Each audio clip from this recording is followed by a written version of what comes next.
to build something that's not perfect, you don't spend too much time on it, and people who use it. I get confused when people try and perfect and then build the audience for whatever it is, rather than building an audience for something that's not perfect, because it's way better to get traction there, because then it can just improve over time. I figured out how to build a channel, and that was using the 3 C's. So ultimately, I think you need to focus on what you're good at and make content around that thing, because what's going to make you unique is having your specific insight into something and being really interesting about that topic. And so I would start off with... Hello everyone, and welcome to The Hidden Blueprint. Today I'm incredibly excited to introduce Caspar Lee, YouTube sensation with over 6 million subscribers who transitioned from one of the platform's original stars to a full-fledged entrepreneur. Today we dive into Caspar's journey and his top advice for aspiring entrepreneurs and content creators. This is the blueprint of Caspar Lee.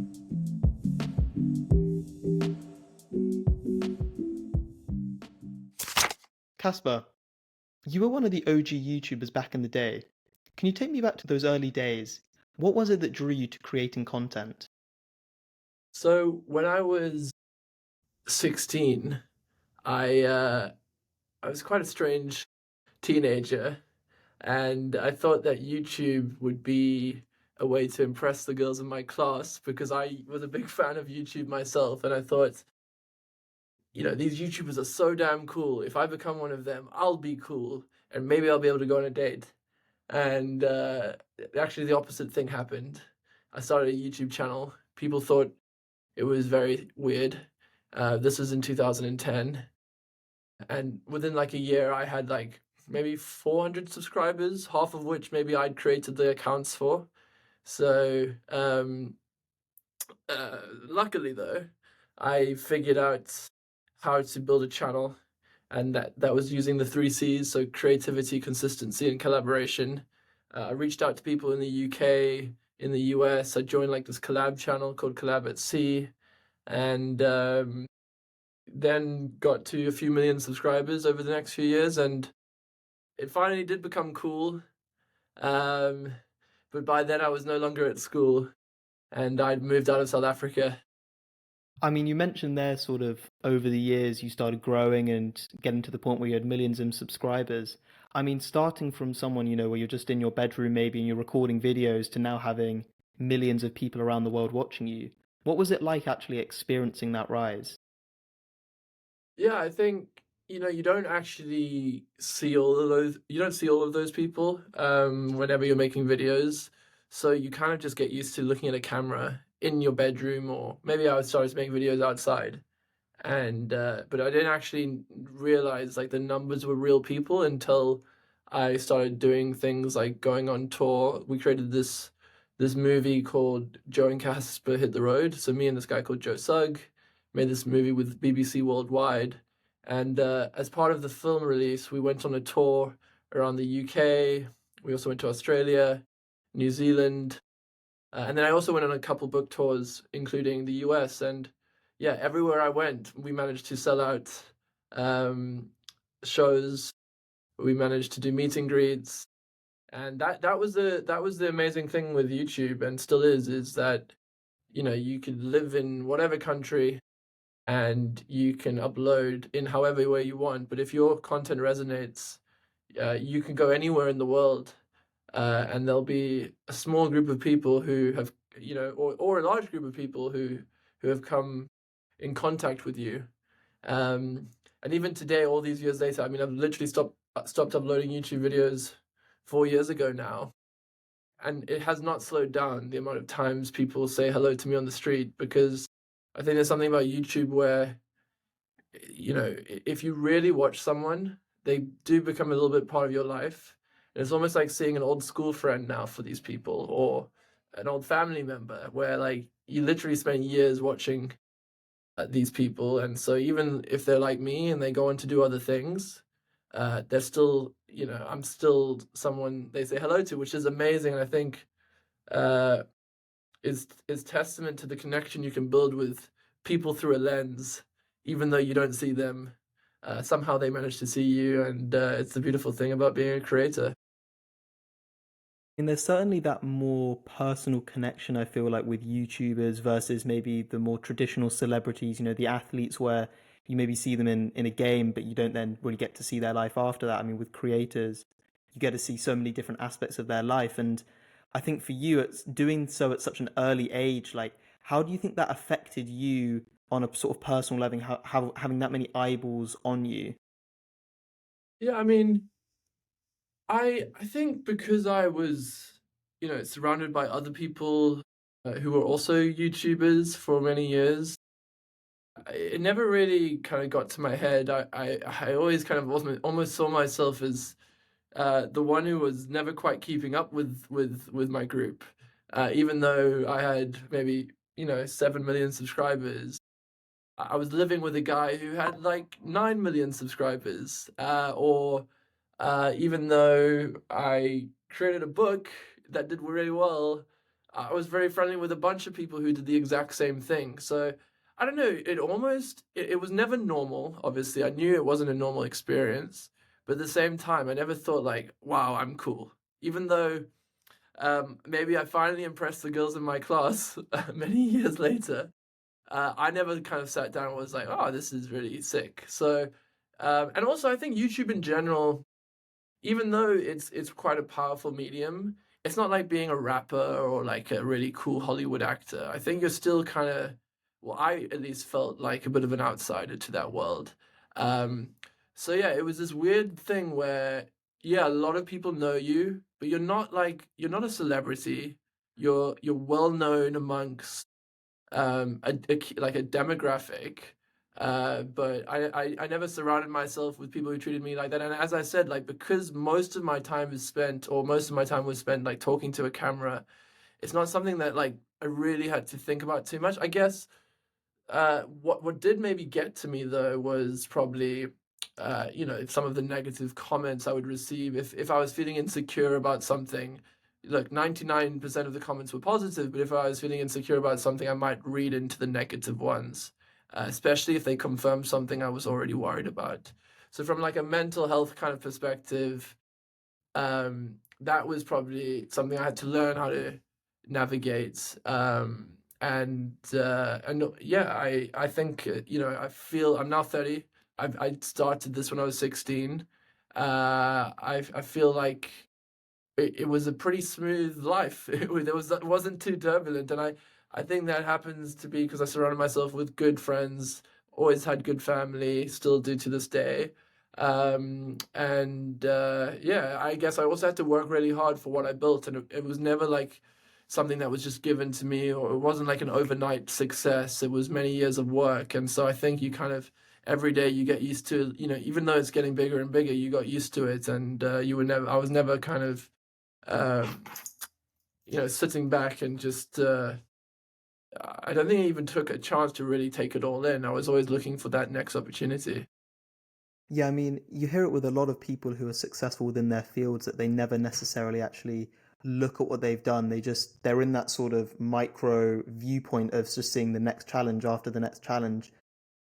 How important would you say it is at some point, though, to take a step back, whether that be on a regular basis by way of holidays, just for you on a sort of mental level, and actually look, okay, look what I'm doing, look what I've done, and try and sort of not celebrate your successes, but see what you have achieved and then put that in the context of what you want to go and achieve next? Yeah. Look, I don't know how useful it is to kind of look at yourself and be like, wow, that's great. But I do think if you can take confidence from what you've already done and use that confidence to maybe be a nicer person or like not insecure, that's a great thing. So I do try and like when I say sit back and look back at what I've done and try and be proud of myself, I do it to try build confidence, and I have done that more recently. It's not something I had in the past.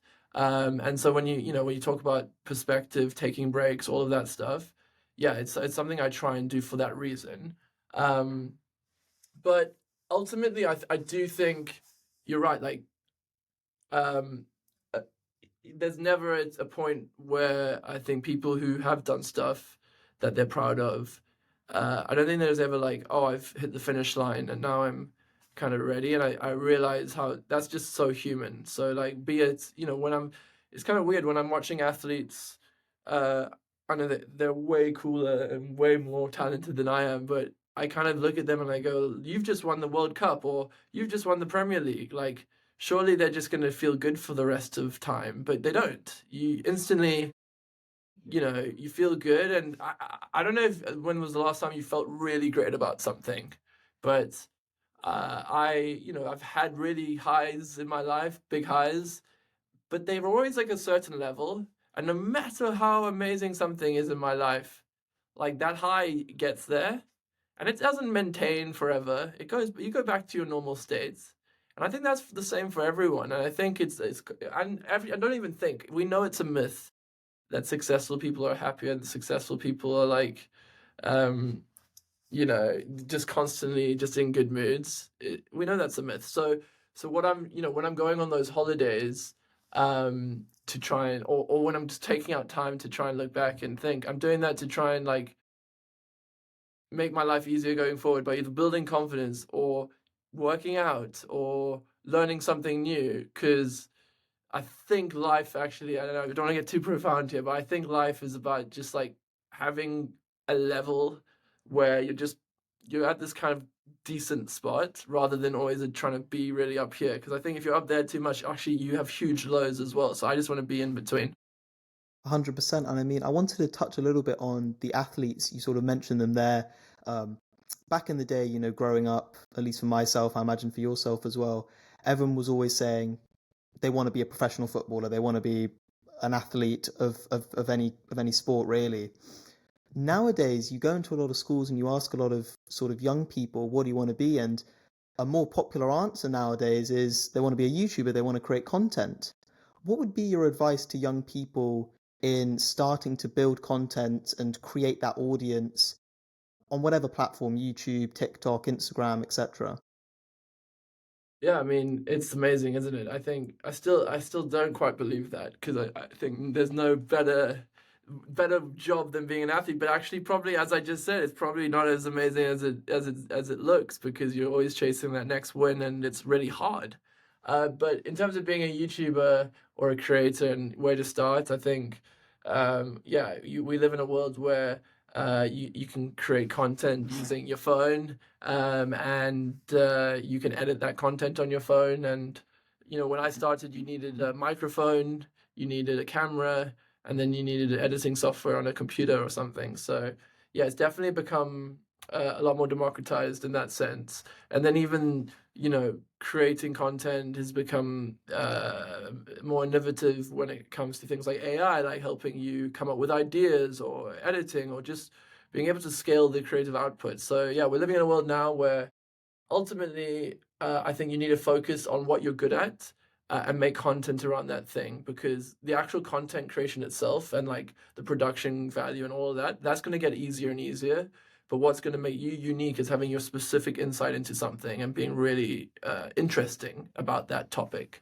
And so, yeah, I would start off with a niche, rather than trying to be too broad as a creator.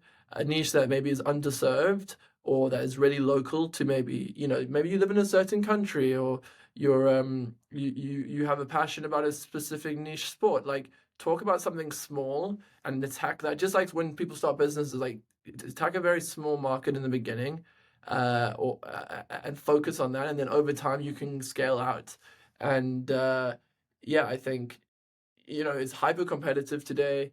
There's more creators than ever before, but at the same time, the best content does rise to the top of the algorithms now. So you don't need a massive audience to get noticed. You just need to make really, really good content. I mean, you mentioned before the three C's of content creation. Could you go a little bit more into that? Yeah, I mean, so yeah, creativity is the first one. And when I say creativity, for me, that isn't like art. It's just coming out with interesting new takes on stuff that is already maybe something I've consumed, or something that's fascinating me in that moment. So yeah, be creative and like do something slightly different. Just some people can just copy others and get away with it for a bit, but I think over time, like it becomes really boring and it's very transparent. So really try and reinvent whatever it is you're trying to maybe be inspired by. Uh, Creativity, then collaboration is super important because it helps you, reach another person's audience and gets their audience to reach your audience. Sorry, so it gets them to reach your audience. And so it's a great way to build up your net of potential people watching your content. Um, so you got your creativity, your collaboration, but then you really need consistency as well. So especially today, like people have so many different places that they can consume content, and they need to know, when you're uploading, because if the algorithm doesn't feed it to them, like days after you've uploaded, they might never see it. So the best way for them to come across it is they know every week at this time on this day, Caspar should have uploaded something. And that kind of that repetition really does help, and I think the algorithms feed into it. Um, that doesn't mean you have to be like that across all platforms. You also want to be a little bit real. You don't want to like make your Instagram into like every fucking day at every day at 8 p.m. I'm doing it, but I'm talking more about your big content shows. So the stuff maybe you're sticking on YouTube or your big kind of pillars. Uh, and so with I think those are three simple ways to think about it.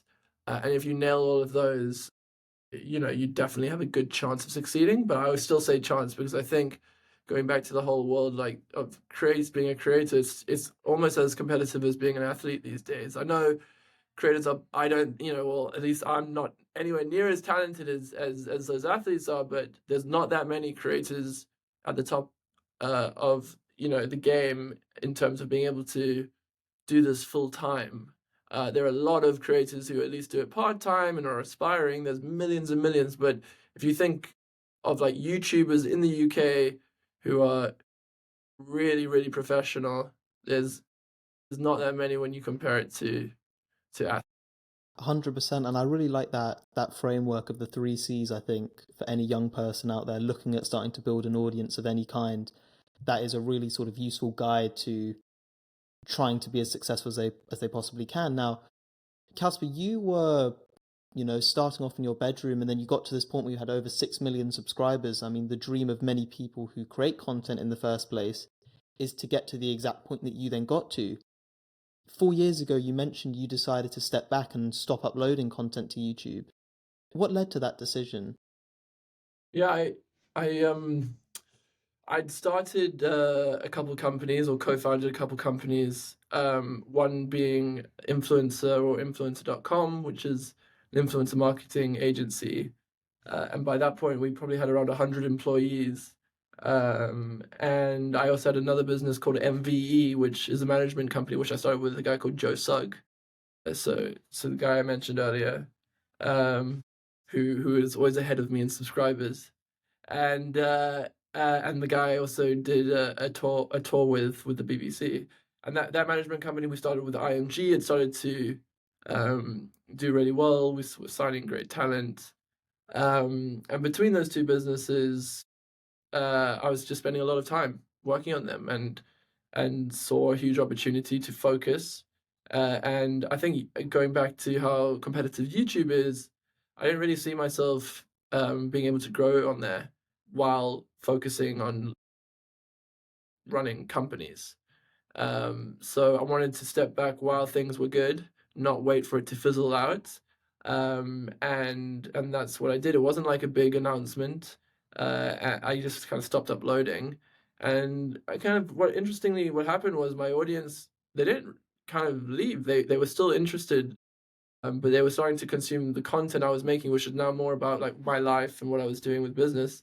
They started to consume that on like Instagram, and then some of them would make content about it on TikTok, or they'd see me in other people's TikToks and so on. And yeah, I'm able to still connect with them still when I'm out and about, meet people, but I'm no longer like an active creator on YouTube. And yeah, it's not something I'm ruling out for the rest of my life. Like, maybe in the future I'd try and restart the old channel, see if there's any fuel in that tank.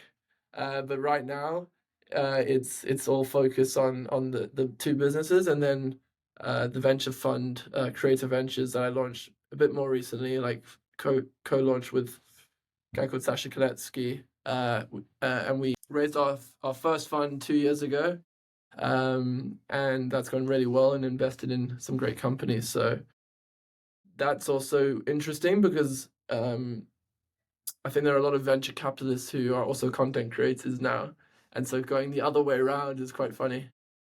100%. I mean, you mentioned obviously the sort of founding of Influencer, which is what I wanted to pivot the conversation to a little bit. You founded that alongside Ben Jeffries, who we recently uploaded an interview with himself. What was it that you and Ben saw within the influencer sort of marketing industry, and how did you guys really want to revolutionize that with Influencer? Yeah, so we came at it from different angles. He was a entrepreneur who was also, he had his own brand beforehand, um, and I was a creator when we started. And basically, the idea was to build like the Airbnb of influencer marketing. So kind of get brands to put up jobs on our platform, and then creators to apply to do those jobs. And basically, you'll see a bunch of hashtag ads coming out of that. And we built a platform, but over time we started to sign bigger and bigger clients. So your multinational corporations, and they didn't want to use a self-service platform to do this. They wanted basically a team of experts to help create the strategy of their influencer marketing campaigns that could go alongside their other marketing activities. And then they wanted a tool to streamline the whole process. So we rebuilt our technology into what is now called Waves, which basically creators connect their APIs to through the partners we have at Meta, at YouTube, at TikTok, and then brands get accounts on the platform, and then our team of experts take them through the whole process from start to end of an influence marketing campaign, while the clients be the brands.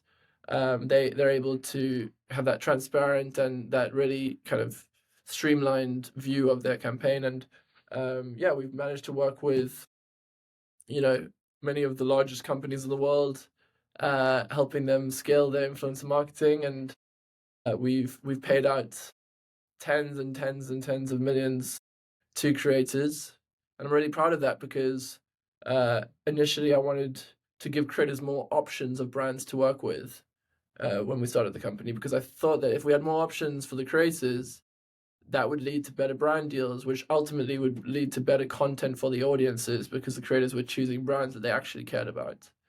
And I hope we've helped to do that. And ultimately, our vision is to move the marketing industry forward by humanizing brands. And we're just seeing a bigger and bigger opportunity every year.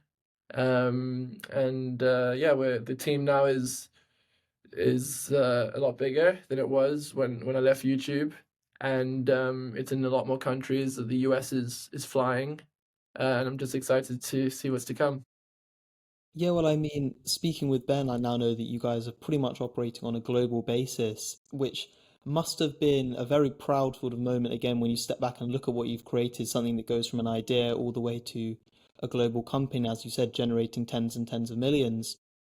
What were really the challenges that you faced throughout that journey? And did you have any learnings from your content creation days, your days on YouTube, that you maybe experienced a sort of different variation of and you were able to apply to your entrepreneurial journey with Influencer? Yeah, I think being a YouTuber is inherently entrepreneurial because you don't get discovered. You have to start it from scratch. So you have to learn how to take something from zero and turn it into one. And when it comes to influencer or um, MVE, or even being an investor and actually creating a fund, like believing in yourself enough to go for it and take that first step. I think I learned that from YouTube. In terms of like building a team and so on. I didn't learn that from YouTube because I never built a team on YouTube, unfortunately. I was always a lone ranger, and that's something I've really had to figure out along the way, is like how to, when a company gets into the hundreds of people, how do you make sure that everyone's aligned, everyone you're hiring, fits into your values, and that you're as efficient and effective as you were when you were just like a group of five who could sit around a table. Um, and so yeah, that's something I've learned along the way. Um, but yeah, I think the other thing about being a creator and then becoming an entrepreneur, I think you get so many opportunities to do things because of the audience you have. So if you are starting a consumer business as a creator, I think you have a built-in marketing platform. You also have to though be careful because you might overestimate your product market fit based on the fact that your audience uh, is buying your product. With me, I've never kind of had that issue with MVE or influencer because they're not consumer products, and so my audience never became the customer, but they did help put me in the right rooms because I was able to speak at conferences that maybe I wouldn't have been able to speak at without being a YouTuber, or I was able to, you know, build a following on LinkedIn that then maybe led to opportunities with clients. So yeah, I think those are some of the things that you can benefit from being a creator and learn from being a creator that you can bring into being an entrepreneur. But there's also some things you that are completely new as well. Yeah, so I mean, you mentioned the intersection there of creators and entrepreneurs. I wanted to ask you, Caspar, what does the meaning of creator economy mean to you? Yeah, it's a great question. I mean, to me, when I think of the creator economy, I usually think of um, people creating video content, but I'm aware it's way bigger than that. And so ultimately, um, it it's the democratization of media is probably the bigger way to describe it. Uh, from videos to photos to design to things that you used to have to go through bigger companies to get that content for. And yeah, that's why there is a large group of creators now in the world, because it's not just people with massive followings. It could also even be a UGC creator who maybe just has a few hundred followers, but they spend their time creating content for brands. Um, it could even be a brand itself could become a creator. So yeah, it's kind of just seeing what used to be something many years ago, maybe 100 years ago, where like only five people could distribute the content they created. Now anyone can distribute the content they've created. They just need to create content and then they become a creator. Yeah, I mean, you mentioned the democratization of sort of media more generally. How important do you think that actually is in terms of creating a wider variety of sources of information? I mean, historically, your only source of information would have been the TV, would have been major news sources. So how important would you say that has been? Yeah, I mean, it's changed everything. It means that anyone can become an authority on something, which is good and bad in my opinion. I think we also, with great power, also comes great responsibility. And I think there were, uh, things that traditional media, of course they haven't always done it right. Let's not pretend that everything that comes out of traditional media is factual. But there are certainly lots of standards that they were at least pretending to be held to. Now we live in a world where anyone can do that, and so I think it's good in the sense that you're getting a huge diversity of thought. You're getting access to information that may, in the past, have been killed by an editor, but at the same time, you're getting so much information in so many ways that it can be confusing to know what is real and what's not real. So yeah, it's a massive shift.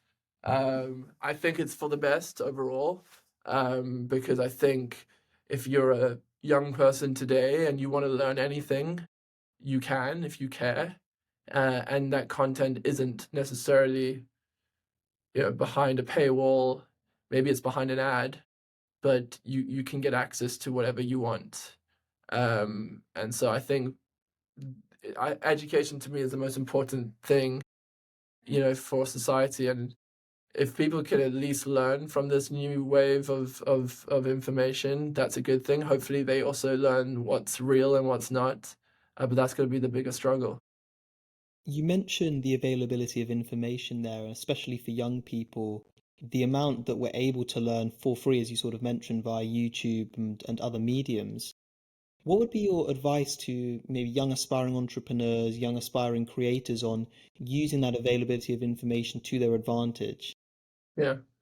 No, just spend your time consuming it, but also be careful, not to take everything uh you hear in an interview as like factual or like you need to do exactly that. Just you gotta remember that people when they're putting content out, they're trying to give you an accurate recollection of what happened to them, maybe their experience or so on. But at the same time, they also paint a picture that makes it more simple. And so take that information, learn from it, but at the same time realize that whatever you're doing is a lot more nuanced than like these maybe broad statements that you're consuming on podcasts and so on. But in terms of the more like factual stuff, yeah, 100% just consume that. Like there's only, you know, there's some scientific things you can learn, and there's only one way maybe to do that, and you can figure it out. Like if you want to learn how to, or if you want to learn how to cook a recipe, you can figure it out. Anything like that, you can now figure out. But when it comes to the more nuanced stuff, you still have to take what you hear with a grain of salt. But yeah, I would spend my time listening, consuming, but at the same time, you're gonna learn even more from starting. So just be careful not to spend so much time consuming and not much time creating yourself.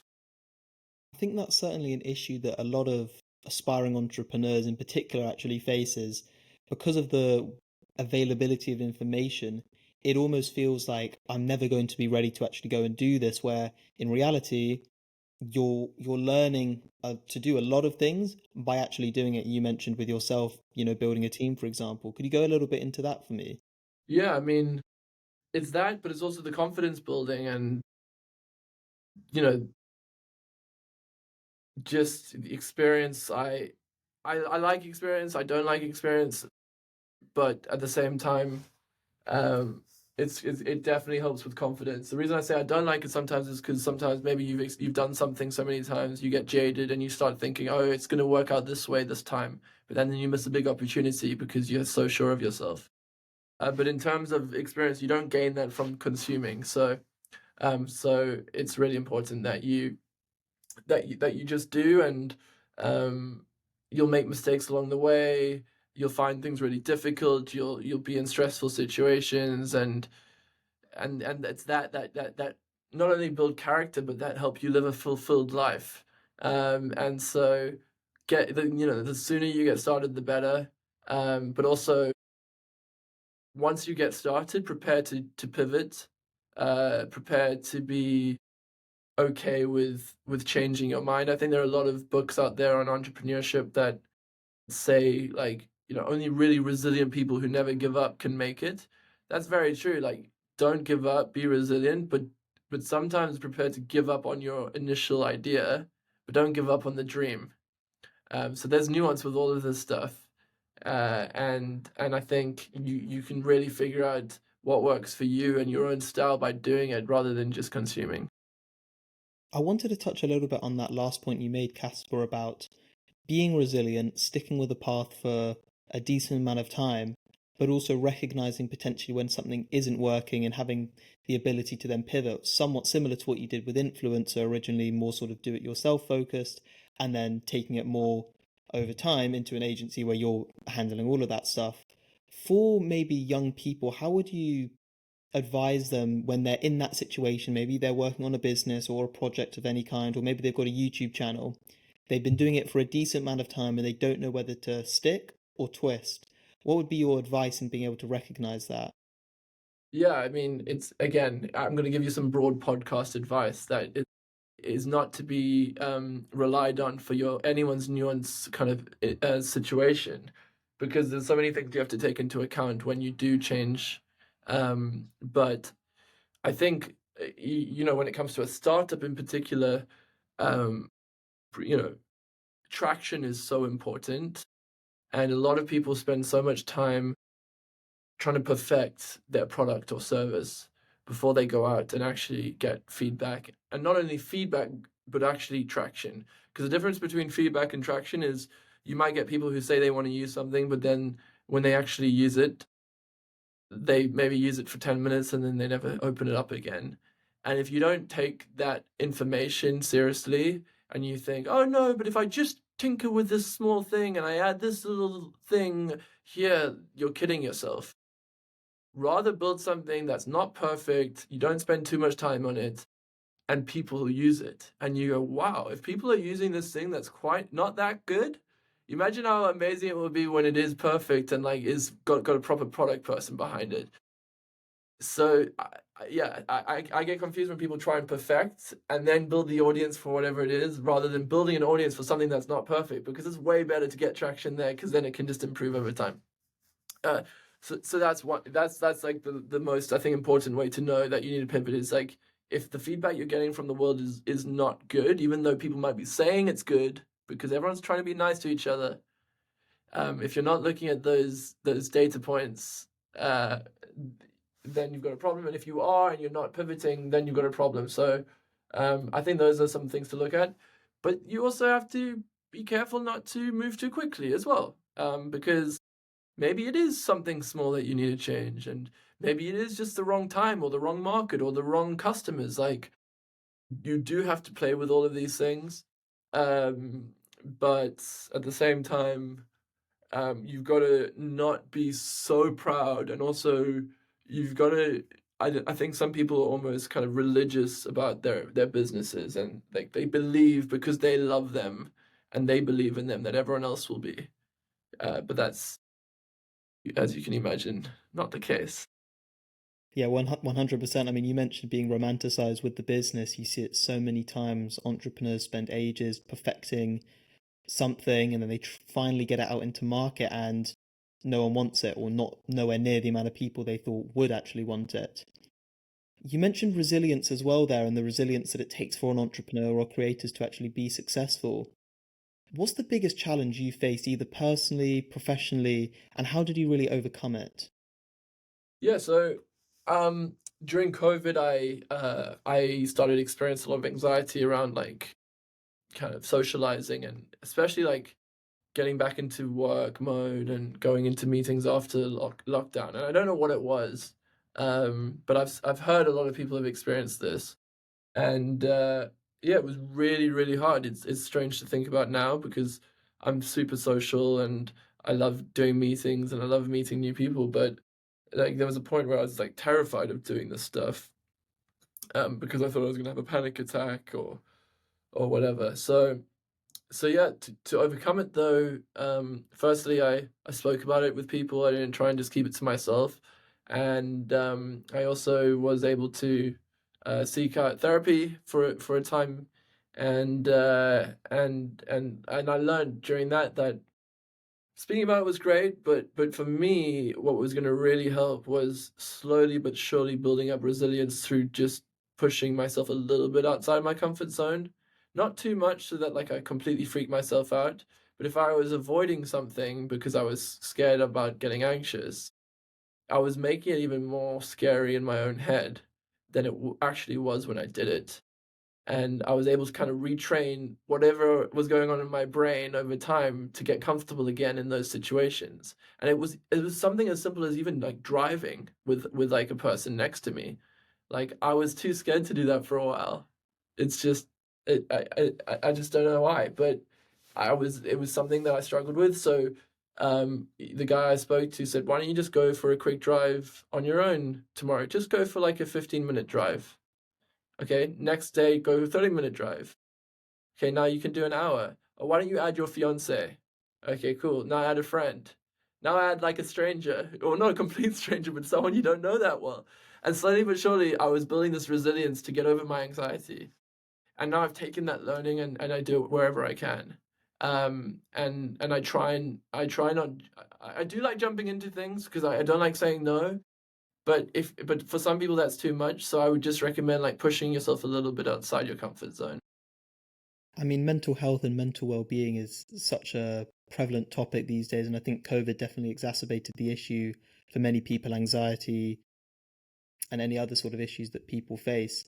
For yourself, Casper, someone running multiple businesses, a fiance, a family, friends, you're juggling so many different things. How important is it for you to take that time to yourself, and what sort of tips and techniques do you have to really keep yourself in a strong mental position? Well, I'm really happy at the moment, and so actually sometimes when you're in your happiest periods, you got to be a little bit careful not to get complacent, but at the same time enjoy it. So because I'm so happy, like I'm not doing the meditation I usually do when I'm feeling like more stressed out. Um, but but like I definitely recommend that. Like that's something I need to start doing more of again. Even little things like gratitude journaling, like it's amazing what writing stuff out by hand can do for your soul. Um, something I am doing regardless of how I feel, if I'm happy, if I'm sad, whatever, I'll always go and exercise. I love running. Um, and I think that's what's keeping me always fairly happy.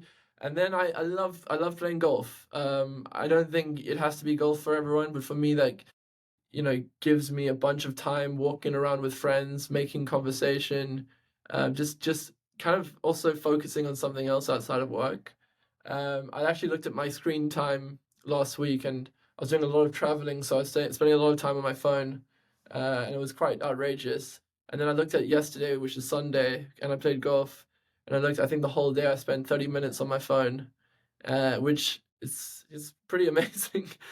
And I didn't realize. And it was just because I was out there hanging out with my friends and enjoying myself. And I think it's so important to put that phone down when you can.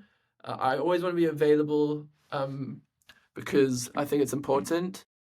But sometimes it's important to put that phone down, especially when you have a day off. Yeah, I mean, you mentioned there sort of, and a bit earlier, the importance of saying no and just putting that phone down sort of when you have the opportunity that you do. But you also said how nowadays you like to jump into a lot of things. You like to say yes, and how you don't actually like to say no. For yourself personally, and even in your sort of business entrepreneurial journey, is there any issues that come with saying yes too much, and how have you learnt over time the value of actually saying no to certain things that maybe aren't the right fit for you? Yeah, I think they're alright. I mean, the last 3 weeks I haven't, I've been on so many different time zones and I haven't been around much, with my fiance, and I think that was from I said yes to a bunch of things, that I didn't realize all came together, and so it meant so much traveling. But in hindsight, I don't regret it. I think I'd rather be in those opportunities than than not. But so yeah, ultimately, I think it is important to, you're right. You should say no to certain things. You should protect your time. But I actually would, if you're like, it's a 50-50, yes or no, like, I would always go with yes. And I wouldn't regret it even if something bad came out of it. Um, but if something's really not a good idea, you don't want to do it, it's not going to help anyone, and it's a waste of time, be confident enough to say, no, I don't need to do this, or maybe just do it via an email. Like, you don't need to have an in-person meeting every single time you speak to someone. We've got this beautiful thing called email. So there's different ways to say no as well, I think. But I think, especially when it comes to venture, like even though I do want to spend time on the golf course on weekends, and I do want to have time away, it's important to be available, and it's important to be open to as many um, conversations as possible, even if most of them don't turn out to work. It's because those really special ones do come around from the most unconventional times. Yeah, I mean, in order to be able to best take advantage of a situation or a fortunate event that presents itself, you do need to, I think, have that sort of mindset that you said of being able and being willing to say yes. In the context of luck, which is, one that we've spoken with a lot of our guests about, some say luck isn't real, some say luck is the most important thing in their journey. What is your relationship with luck, Caspar? Yeah, I think it's very much like poker. Um, where you're gonna have times you get really lucky, you're gonna have times you get unlucky. But if you play with good strategy, and you make your odds like 55%, compared to whoever you're playing against, then over time that extra 5%, which might be seen as luck sometimes, um, will actually pay dividends. So I do think people actually have control because of just how odds work and statistics work. Of course, you're gonna have outliers on both sides, um, but yeah, that's how I kind of look at luck, to be honest. And I think that's why I love like I played poker since I was very young. I'm not particularly, I'm not like a statistical poker player. I just kind of have a good sense of the game. I've been playing since I was like 13, and I think it's so many lessons you get from it. Like you learn like you could play really well but still lose. You learn that you can play really badly but still win. Um, and that really is life. Yeah, I think it's a really interesting game if anyone is an entrepreneur or is an investor or whatever. I think poker's a fun one to definitely also do on the side because you learn a lot of lessons from it that you can use in your job. Caspar, I wanted to talk a little bit about Creator Ventures now, the venture capital firm that you co-founded. What was it that led you to venture capital? Yeah, so Creative Ventures is a venture fund. We invest in consumer internet. We we started Fund One about just over 2 years ago. But before that, I was investing with my partner Sasha Koletsky, who's also a cousin of mine, and we were investing in companies as angel investors because I was getting opportunities to invest in businesses because they liked the fact that I was a creator, um, and that I could maybe help with both speaking about the investment to my audience, but actually what was more interesting was like a lot of these founders wanted to understand how the creator world worked so that they could emulate that when it comes to their own businesses because a lot of these consumer businesses need to think and act like creators to build audiences and to market effectively on social. And so we did that for a while. We actually built a syndicate of other creators, actors, musicians, athletes who we started investing alongside. And one of the businesses we invested in was called Face It. We had a really quick exit in that within like under 2 years, and that sold for they merged with another company and they sold together for 1.5 billion. So we kind of we had some really good returns, and that's not that common, especially for that period of time. Actually, cash returns to have that quickly. So a bunch of kind of friends started saying, "Hey, you guys should start a fund." And luckily, Sasha decided he wanted to do it, and he went full time. And he was working at a company called Bridgepoint, which is a big venture capital. Sorry, which has been a big private equity firm in Europe. He was doing kind of large cap buyouts. And so it was a big risk to take for him personally in his career. But the fact that he kind of did that is basically everything because he is a genius. And I'm lucky to be able to work with him. So when he left, we raised our first fund, and yeah, since then we've invested in companies from Beehive to 11 Labs to Practica, some of these amazing businesses that are using this wave of AI to create awesome products that consumers and people are loving. So we're very lucky, and we're excited to see what's to come. You mentioned there some of the companies that you've invested in. If you had to pick one, what would you say has been the most interesting, not maybe the one with the best returns or the best growth potential, but the most interesting company that you've invested in?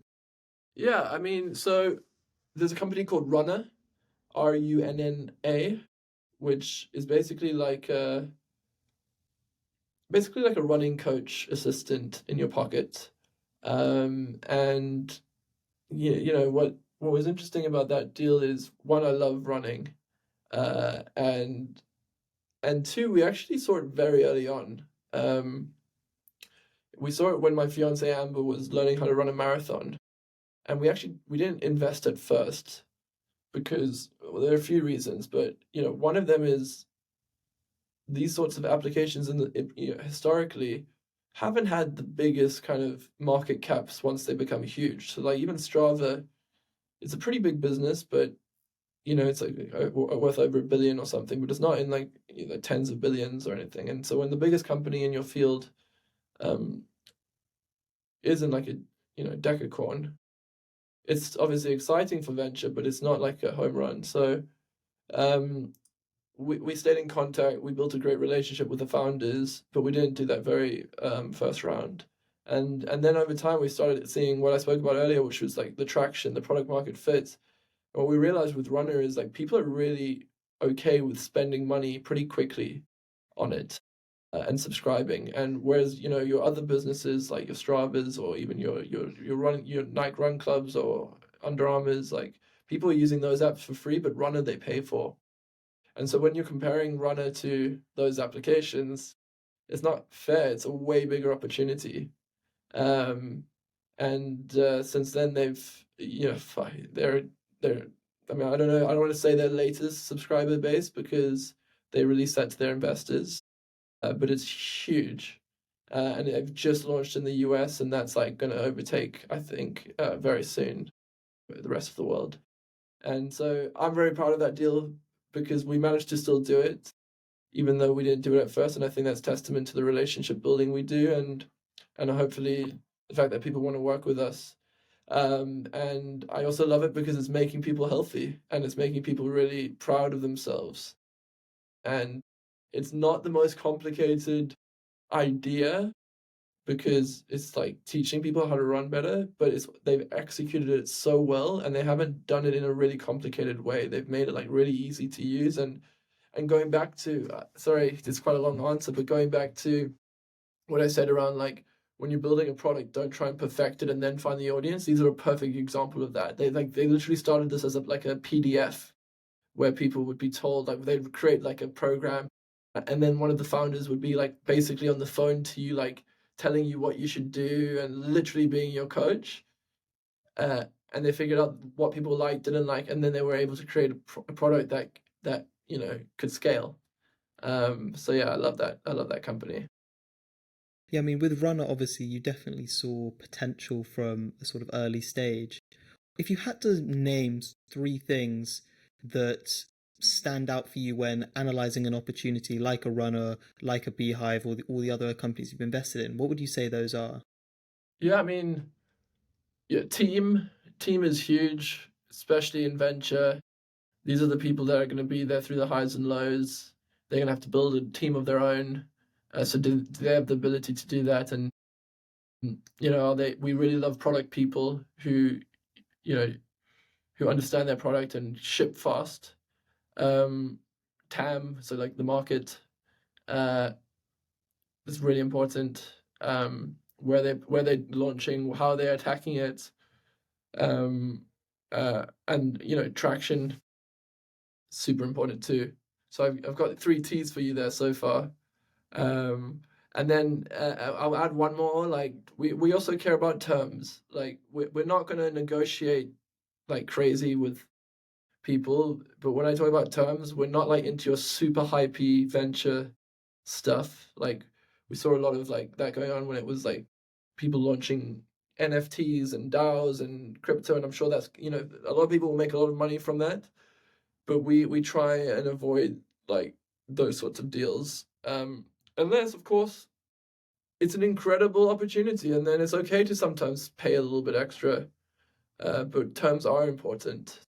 Those I'll make it 40s for you. Caspar, what's the biggest failure you've had in your career? Well, the biggest failure.